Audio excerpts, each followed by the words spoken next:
Welcome back to the Random and Wonderful podcast. I'm your host, Grace Simmons, your favorite solo travel mindset coach. Each episode, we explore ways to uplift you on your journey to add joy, confidence, and independence into your life. All right, Andrew, welcome again to the Random and Wonderful. Hi. So we're going to start with a fun question. I'm always curious. What was your childhood dream? Like, what was your dream job when you were a kid? Ooh, this one hurts. So honestly, my childhood dream job was tap dancing astronaut. And I have, yeah. And I've not accomplished either of those things. But yeah, no, that's one of those embarrassing stories that my parents like to pull out is the like what did Andrew want to be when he grew up? Oh, tap dancing astronaut. And it was that specific, right? Like as a kid, I was like, I'm all in. I know that, like tap dancing looks awesome on TV. Mhm. I can remember what tap dancer I saw, probably like Ben Vereen or something.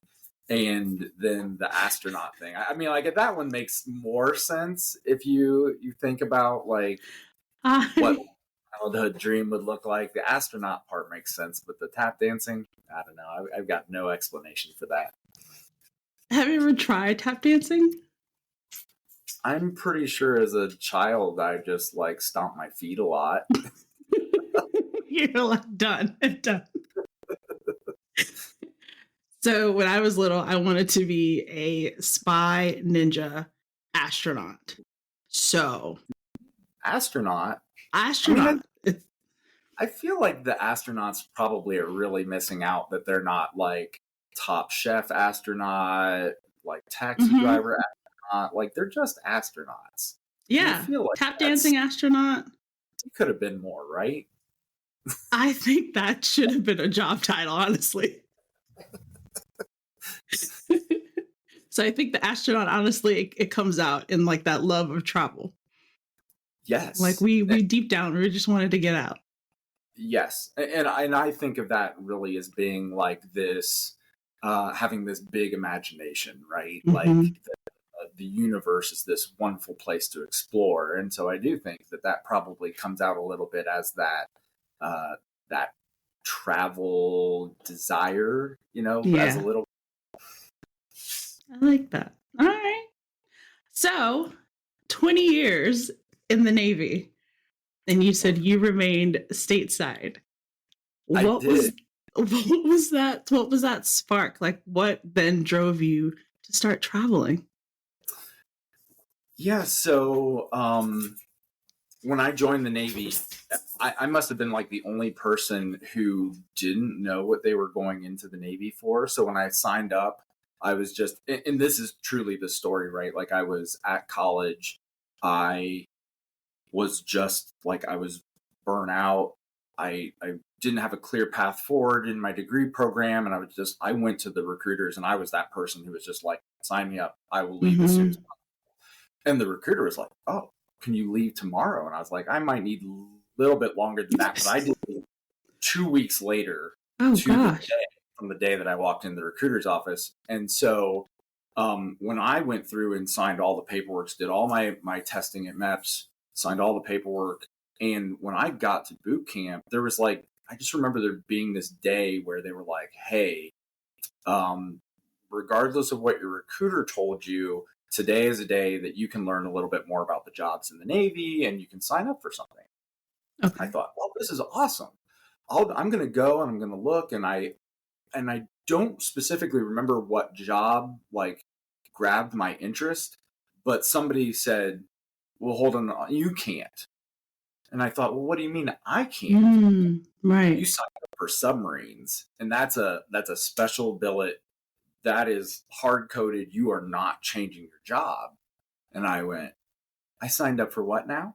No. So I learned that day, no kidding. And I'm sure somebody told me, like, this is not a story about like horrible recruiters tricking me. This is a story about me being so desperate to just sort of get out of my situation that I just don't, right before I really understood what was going on. It worked out wonderfully. However, I was stationed on a ballistic missile submarine, and we carried nuclear weapons, and we pulled out of our home port and we pulled back into our home port. So I spent lots of time at sea. Kind of always talk about it as like sometimes people are like, well, you should go on a cruise. And I'm like, I've done lots of No, cruises. I'm all no, thank you. set now. So yeah, like somehow 20 years in the Navy, I never got to travel the world and see places. And I always thought, man, that must be a record of some kind. I know there are other people that have certainly done that, but it felt like almost like I was robbed of this opportunity because Mm-hmm. I have a great uncle who was in World War II and have some other friends of the family who are all in the Navy, and they traveled. They were in Vietnam, they were in the Gulf of Mexico, they traveled to Germany. Like they were kind of all over the place and got to see places. My wife's grandfather met his bride while he was in World War II, and like there's just something there's nothing glorious about war, but that, like the Navy has always been very like travel the Right, world. Like, you can right. sail around the world. The Navy has special ceremonies when you cross the equator, when you go above the Arctic Circle, like there's all these great traditions about sailors traveling the world. And I never Mhm. got any of that. So it's funny because the thing that sparked my love of travel, this is so weird, is I was actually in the Navy. I was in Pensacola for some training, and that training fell across a long weekend. And my wife and son decided they were going to come down and visit me. And while we were in Pensacola, we were kind of like, well, what should we do? And I don't know what grabbed me, but I saw there was it's a very touristy area. There was a parasailing sign, and I was just like, Yeah. we should do that. Like that would be weird and fun. And I remember, and so I'm terrified of heights. So this was already not a great Hmm. plan for me. But, like they took us out on the speedboat, strapped us into the parachute thing, reeled us out.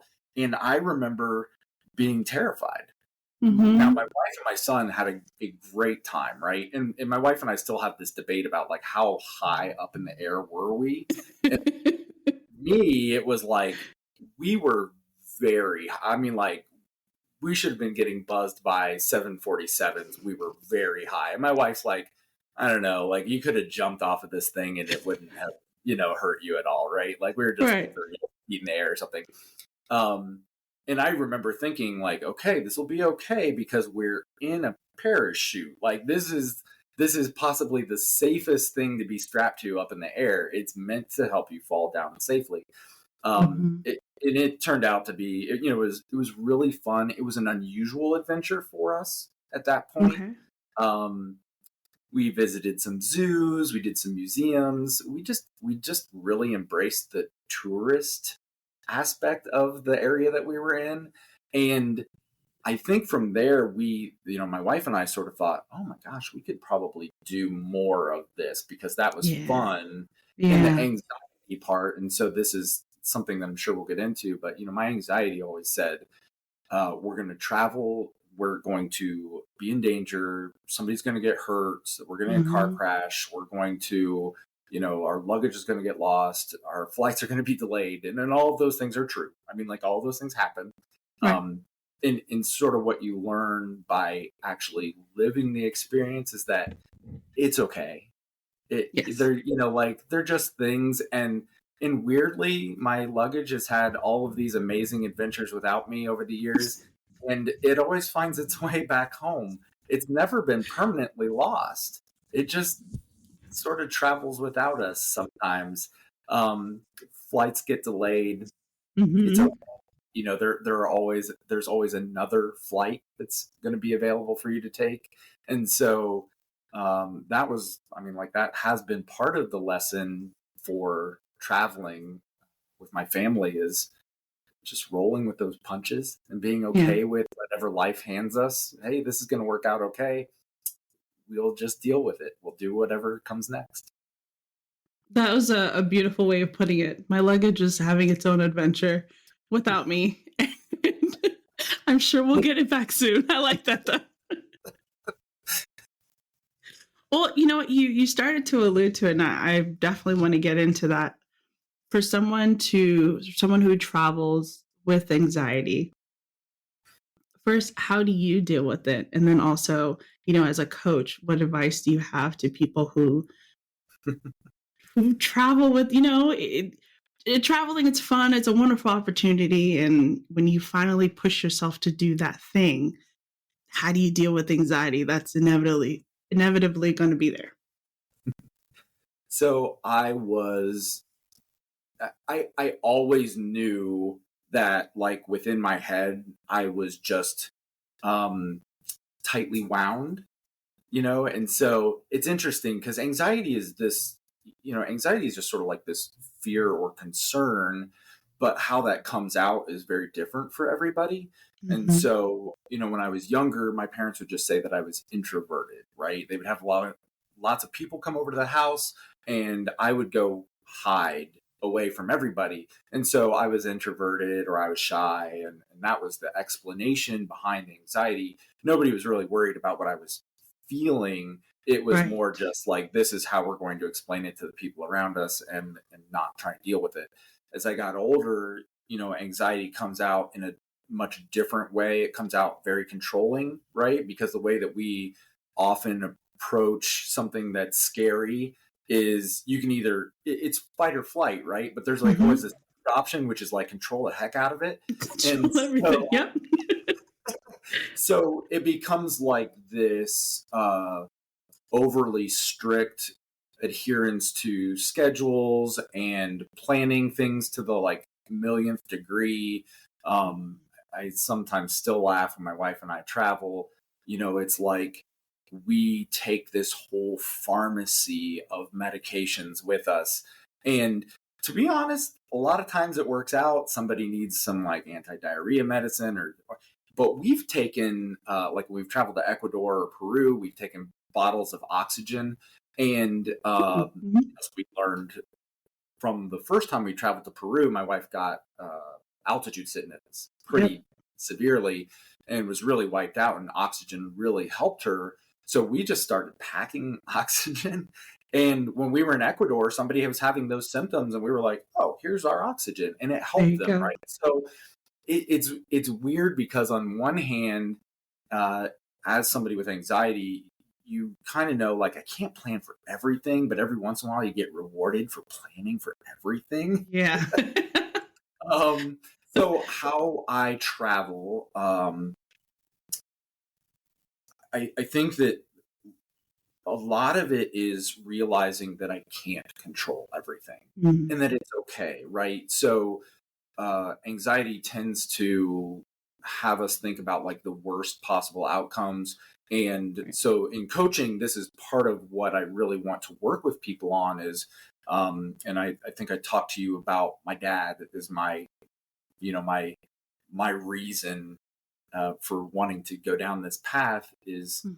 he's very anxious about flying. And unfortunately, my mother has always wanted to travel to Europe, and he just won't get on an airplane.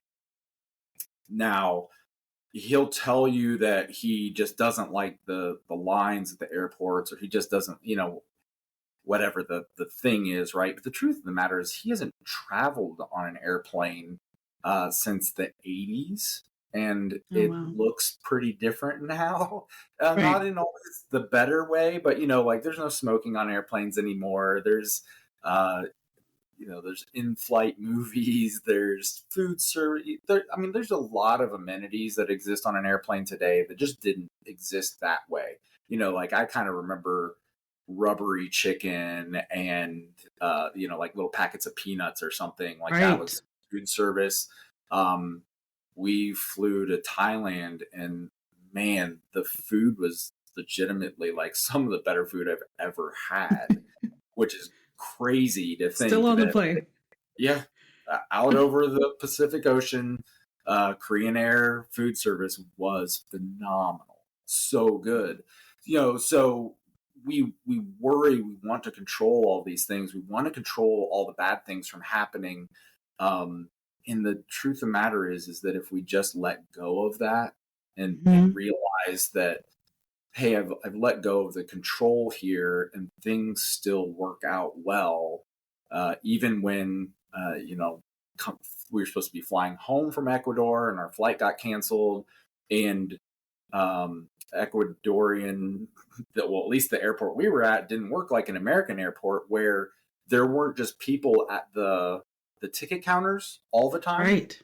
They only showed up a little bit before the flights were supposed to depart, and then they shut down and left. So, like, you would show up and it'd be like your flight's canceled. There was nobody at the counters. There was Oh my nobody. goodness. And so there was this, honestly, like, there was this big anxious movement of everybody that was on the flight, right? Not just us, but you could feel everybody being so anxious.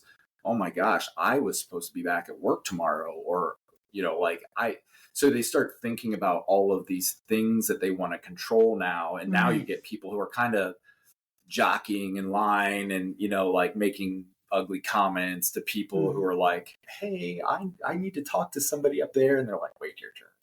Like, it becomes really ugly. And so this is what I recognize as anxiety in general in other people when we travel, right? So it's the thing that makes us surly when we're waiting in line to get on board an airplane, which nobody should want to crowd into an airport or into an airplane to sit and wait forever at the gate. Like, it's okay to just be the last people to check in. It's okay to wait your turn. It's okay Right. to, not try and jockey up to the front. It's okay to get searched by security. That's what they're there for. We kind of want them to do their thing. Is it totally convenient? No, but I mean, there's lots of things in our world that aren't really all that convenient that we put up with all Exactly. day. So for me, building the time in to allow for all of that, right? So we leave a little early when we drive to the airport. Consider that. Yeah, right. Um, we make sure that, and I know one of the things that I know to be true is when we get back from a trip, like, I want to get to my car very quickly and drive home. And so we always spend a little bit more money to park in one of the really close parking lots that you can walk to straight Mhm. out of our normal airport. Um, so there are places where we can make concessions about what we, like, what we can control. I make that choice with my money so that I can very quickly get off the airplane, get in my car, and get home, because I want to get Right. home to my dog and all of my stuff, right? My bed after I've been traveling for a while. Yeah. um, but yeah, I think that just letting go of that control, and being okay with the luggage having the adventure, or us having a little side adventure. Like in the case where our flight was canceled in Ecuador, we got one more night in Ecuador. I was at the airport, but it was a beautiful hotel. Uh, we went down to the lobby, we had food, we ate, we hung out. It was an okay experience, because ultimately my family does a really good job of knowing we're traveling together because we want to spend time together. And Wow. so Yeah. that time together can be in airports, it can be in, tuk tuks, it can be where, it doesn't matter. We are okay being together, and we do a good job of keeping focused on that. So Mm. I think that with anxiety, like this worry that things are going to go wrong, the more you have evidence to the contrary is really helpful. But you have to get out there and gather that evidence, or Yes. talk to people like you and me who have gone out and done the traveling and have the evidence to show, like, hey, I've done these things. Things have gone wrong. They have. I Mhm. mean, they just do sometimes, but this is how we work our way out of it, and this is how we stay calm and think through it, instead of just having like a blow up hissy fit tantrum in the middle of, an airport somewhere. So yeah, did that answer your question? I feel like I've It rambled a did. little. No, you're good. It did. It did. I like the way you wrapped that up actually, which is you would need to gather evidence first off that things can go well. And the only way to do that is to go gather the evidence, talk to people, actually experience it, and then see how you come out on the other side. Because I think a lot, like you mentioned, a lot of people get stuck in that before. you're so worried about what might happen that you don't actually do the thing. And you just Yes. carry the concern, the fear, the anxiety. It recreates an entire story that you haven't actually experienced, unfortunately. So, um, yeah, I like that. Make sure you go actually collect your evidence. So my wife and I lovingly joke that in almost every single trip, except for Iceland, Iceland is the only place that this has not happened to us.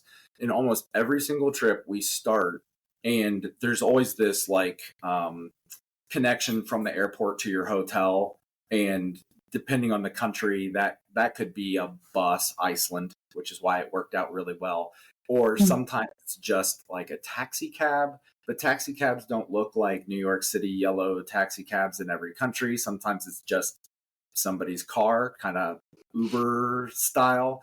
And Right. so Peru was a big one. We get loaded in this car. We do not speak the same language. We speak a little bit of Spanish. That person, we learned very quickly in Peru that Spanish is a language, but it's not the language. And Yeah. so you get people that speak Quechan, which is sort of like their very native language and does not sound like Spanish at all.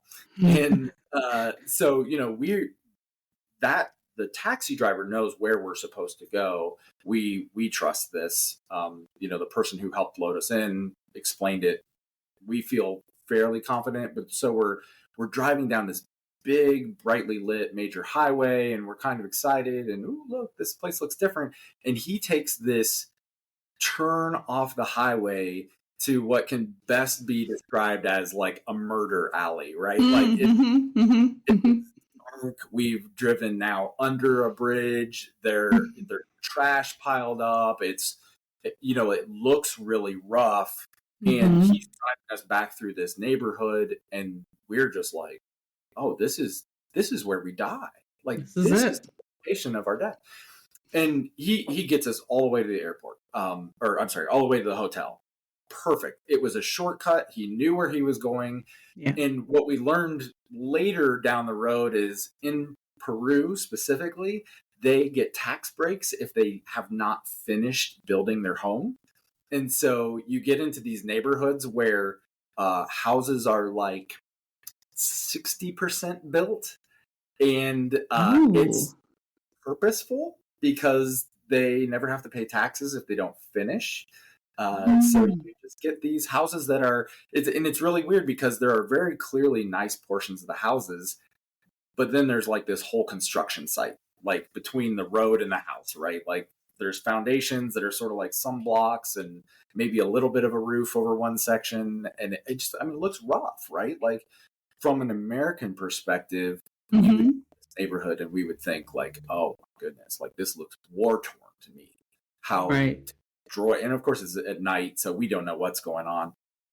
But he was literally just driving us through a neighborhood where everybody was very tax conscious. Didn't want to pay. So, like we've had these moments like this in every single trip where it's like, this is the big scary moment. This is the moment where I have stepped well outside of my experiences, and I don't have a clear way to communicate that I'm afraid of what this person is doing. Like you're putting me in an uncomfortable situation, and they've always worked out really, really well. Ecuador, that moment was uh, we were with a group. The rest of the group was put on a bus, and we were put in somebody's car and just sent off. And Oh. so, yeah, and literally somebody just said, "This will get you to your airport faster," or I'm sorry, get you to your hotel faster. And we all went, oh, well, maybe everybody is doing this. And then we, like as we're pulling away, we see everybody else getting on a bus. And we're like, well, wait a second. Like, is this where we're going to get, mugged, robbed, whatever? And it really, really has never been close to that. Right. And Mm. I remember that individual was the most delightful young man. He smiled from ear to ear the entire time he drove us. He pointed to things. He sort of tried to explain what was going on, or like where we Right. were. We were having a little bit of trouble following, but like you could see that he was so like he was clearly, and maybe he could just see on our faces like, oh, I've got The a terror. car full of terrified people. Like they think I have kidnapped them. I should point to scenic items. But yeah, I mean, he was lovely. Nice. But it is that, right? It's this, as we step outside of what we know to be comfortable and normal, Yeah. we run into more and more of these experiences where somebody is just going to be doing the natural normal thing in their environment, but we are going to have to deal with overcoming that fear of what this moment feels like, what Hmm. this reminds us like, because you know the the reference point, again, if you're in America, the reference point's sort of like turning off of 95 in New York City and going into a bad neighborhood, right? Right. Right. Like I wouldn't want to do that here, but it reminds me of that, but it's not that. And so that's where I think we do build up a lot of those um, experiences that teach us, hey, like in a weird way, our own backyard is often scarier than the places that we travel. Yes. Um, and the reality of the fear becomes a little stronger when we're close to home, because we know where the bad neighborhoods are. We know where the places that have a history of muggings, robbings, shootings, whatever, right? Like we kind of know what that looks like from our own news, but then Hmm. we take that with us when we travel around the world and we think this looks like that situation. That place. Yeah. But it just so often isn't, right? Because we're just bringing that Americanized view of like what the world looks like or what people are like in these environments. And they're not true. Mm. Can you share either a country that you visited or a trip that was really impactful, either for you or for you and your family? Ooh. Um, I thought Thailand was amazing. Um, and I found, so two things. One, the going to the Buddhist temples and hearing the monks chant, and to see Mhm. how normal it is for their society to engage with um, like Buddhism on a Tuesday, right? We think of Yeah. churches as being it's a Sunday affair, or depending on what your relationship is, it could be Saturday night or Wednesday or whatever, right? But there are like certain days and times that churches feel very like, this is when we go to church. This is when Sure. we engage in spiritual activity. And Buddhism is, I mean, it was amazing to see just how much like somebody can just walk in off the street, sit, meditate for a little bit, you know, give an offering, light some incense, and then just stand up and walk out. That it's very woven into their Mm. day to day, minute to minute practice, right? So I don't even know that they specifically think like, oh, it's Tuesday, I need to go to the temple. Like Right, right. they're just sort of like, and truthfully, shrines and temples are everywhere. I mean, there are hundreds of them everywhere, and they could be everything from somebody's backyard and something that's kind of like maybe the size of like your oven, right? Like kind of like box sized and little, to really big, like whole like palace grounds, right? And I just like I found it so interesting and different. I mean, it was just so interesting and different. Bangkok was, on one hand, more giant skyscrapers than I've ever seen in my entire life, and I've lived near New York City. Like I've been in Right. Chicago. I know what big cities look like. Bangkok just spreads for as far as the eye can see, and the skyscrapers aren't crammed together. They're a little more dispersed, And it's really interesting because if you get close to the bottom of a grand skyscraper, beautiful glass structure, there will still be kind of just people living in hovels, like right at the foot of it. They don't Mm, make a lot of differentiation between like this, yeah, this is where your building is, but this is where my little, you know, my modest home is right next door. That it's not, there's no zoning, there's no, it is really a fascinating country. I loved it. And I, because of that, it has made me want to go to Vietnam and other Southeast Asian countries because the people were magnificent. I mean, so lovely to a T.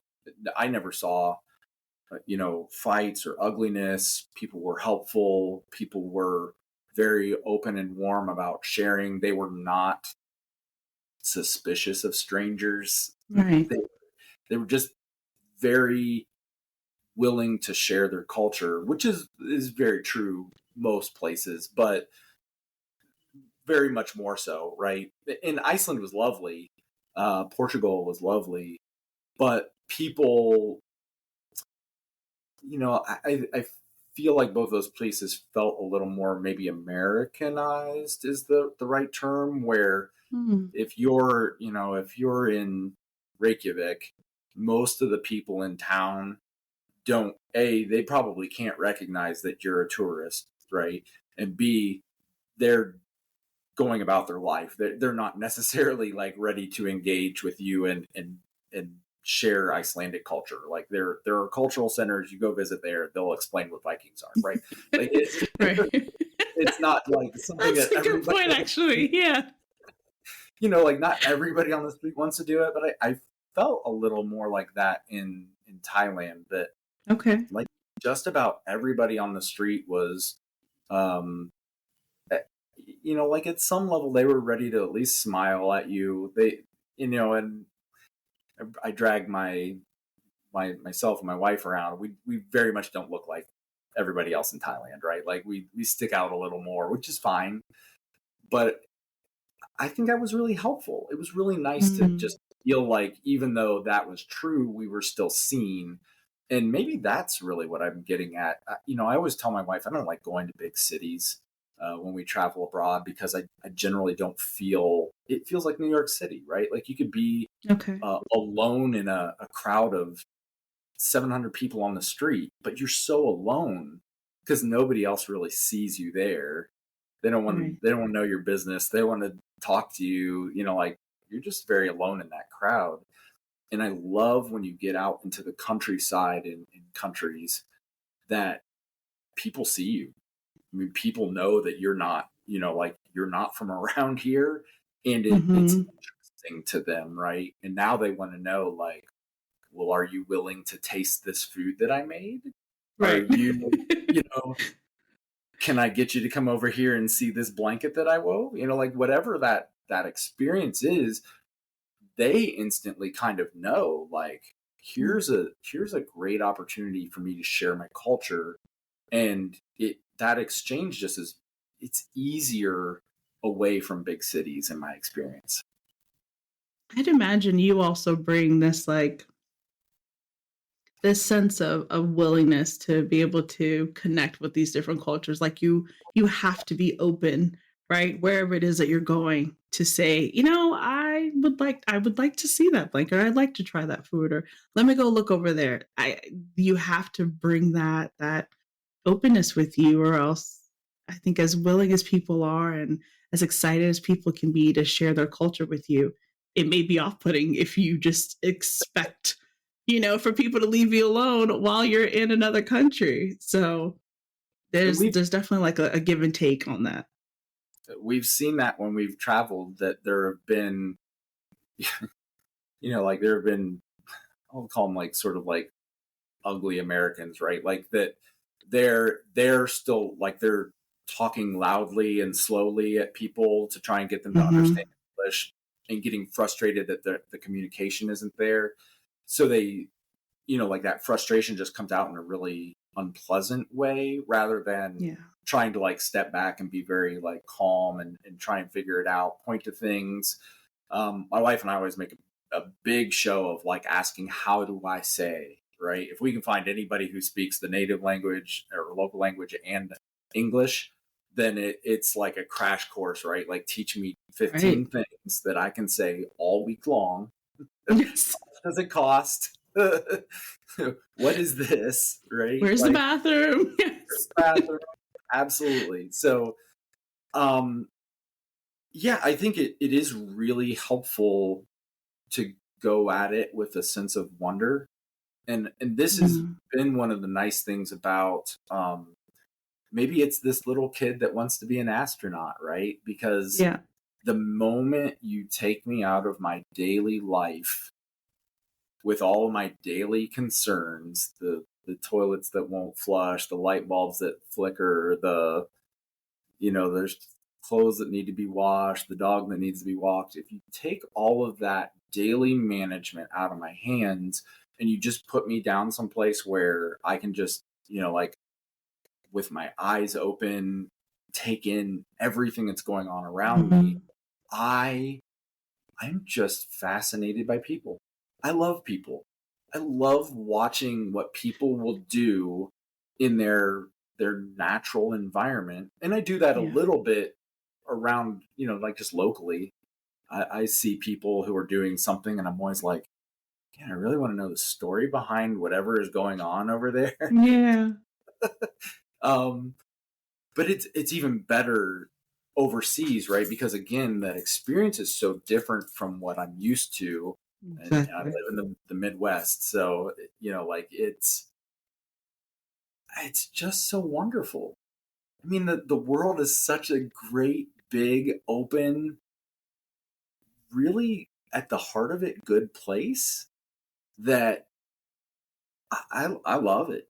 I love it, and the food is the best part, right? And so for me, I'm an adventurous eater in like at home. I'm an adventurous eater. I'll cook with whatever spices you give me. Like I love taste, and so being able to go overseas and get like it's like like mom makes it, but over somewhere else, right? Like somebody Mhm. else's mom is making this for me, and it's Yep. so awesome. So like eat street food or to go into a restaurant to go to a little bakery to where just wherever we can go, and like part of it is, hey, economically that's great for them, right? Like Yeah. if I'm just going to go spend my money because I'm so aware that for the majority of the places that we travel economically, that's a big deal, right? Like it's a big deal that I'm spending, like my American equivalent money there because I don't think twice about it, right? We were Yeah. in Thailand. My tip to the taxi driver was, I don't know, two 200 baht, 20-ish dollars, I think is what it was. And for him in his culture, that was a huge tip, but I'm thinking $20. What am Right. I don't want to try. I'm going to lose money trying to change $20 back to American currency. Just keep it, please. I mean, he was very appreciative, and it was Mhm. such a small gesture, right? The same thing happened. We were in Portugal. We were in. Oh, I'm going to totally blank on the name of the town. We were not in a big city. It was around Christmas time. We were wandering around. We happened to find one little bakery that was still open, two ladies. My wife and I went in and were just basically like, whatever is good, like just Yeah. one of everything, whatever is good. And they were like, I mean, it's 8:30 at night, and you just want to eat baked goods, and we were like, yes, absolutely, this Yes. is exactly what Yes. we did. And so, I mean, those two ladies loved it, right? Like they're explaining like what this is and pulling everything out and going in the back and getting stuff that wasn't even in the case. I mean, like that's such a cool experience to have, Seriously. to taste all of that. And I mean, they were the ones who baked everything. Like they baked Mhm. everything. So to see that person know that, like they're handing me things and I'm like, oh, it's so good. And I always say, like if you can just make like a like rub your belly and make a yummy noise, right? Like you will go far in most Right. countries. that universal, people understand that you're happy. And that's what they want, right? Like they want you to have that wonderful experience the way Mm, that we want that for people in our lives. People come over to my house to eat my food. I want them to make yummy noises and rub their belly, right? Like yeah. I want to see them have that visceral happiness. And it's so easy to convey even without knowing the language. Hmm. I love it. I'm like thinking now about Thailand. I feel like my sister had mentioned I don't think I've been to any Asian countries. That needs to be added to the list there. I know she'd mentioned it, and I was like, yeah, we should. We should. Now I'm excited even more about the food. Um, Oh, to go check it out from there. so so good. I mean, like we just in Peru was a little different. Like there were foods that you couldn't eat because like our stomach just won't tolerate street food Mm. in Peru. But Thailand is, I mean, it's 100% everything's edible, right? Like if you can find it and it's cooked, it's amazing. Yeah, you're gonna love Oh, that. that's exciting. I love it. Okay, so Adrian, what's next for you? So today my day job is I'm an HR consultant and I'm a certified life coach. And I've been doing some life coaching, just like more general, helping people uh, figure out like what they want to do with themselves and everything. And I think that over time, this idea of combining sort of like coaching with travel and this idea of what do I do when I'm really anxious about travel and I don't Mm. know how to approach it has started to come together. And I've felt like really good feedback has come from that. So next for me is early next year, I'm going to actually launch a separate business that's going to focus solely on just this, right? Like just helping people get out, travel, see the world. If it's just as easy as like I need to get 2 states over to visit my sister, but I'm terrified of Yeah. doing that. Like I'm 100% in, right? Because different is different, and we need those experiences as human beings to see that life, even a couple states over, is not the same as it is in our backyard, right? Like that if you go from Chicago to Biloxi, Mississippi, like that's a different experience and Yes, it it's worth is. thing.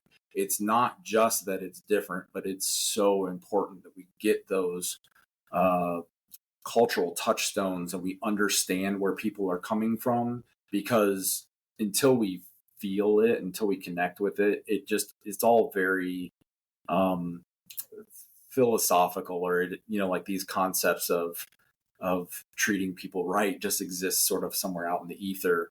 Yeah, It's really when we see them and connect with them that we understand, like what their experiences look like and not, like not understand like I've lived it, but you can't even fathom it, right? Like that's just been my experience. You can't even fathom what exactly. experiences are until you've at least been there and connected. And I don't know if it's the walk a mile in somebody else's shoes, but you should at least stroll around in their neighborhood a little bit. That is a great tagline. I don't have any. I'm not going to follow up with anything else because that was good. It's the tap dancing. It's coming back. We're gonna Oh, figure this out. tap dance in their neighborhood. All right. So where can we find you? Where can we hear more things, especially with this upcoming business? Yeah, so I think probably the best way to get a hold of me right now is just my regular business email, andrew@aheadsupport.com. And certainly anybody who reaches out and wants to know more, I can fill them in. There's really there's nothing stopping me from doing this right now. I'm certified. I'm working in this space. It really the thing that doesn't exist today is it doesn't have a name, it doesn't have a logo, and it doesn't have a website. Period.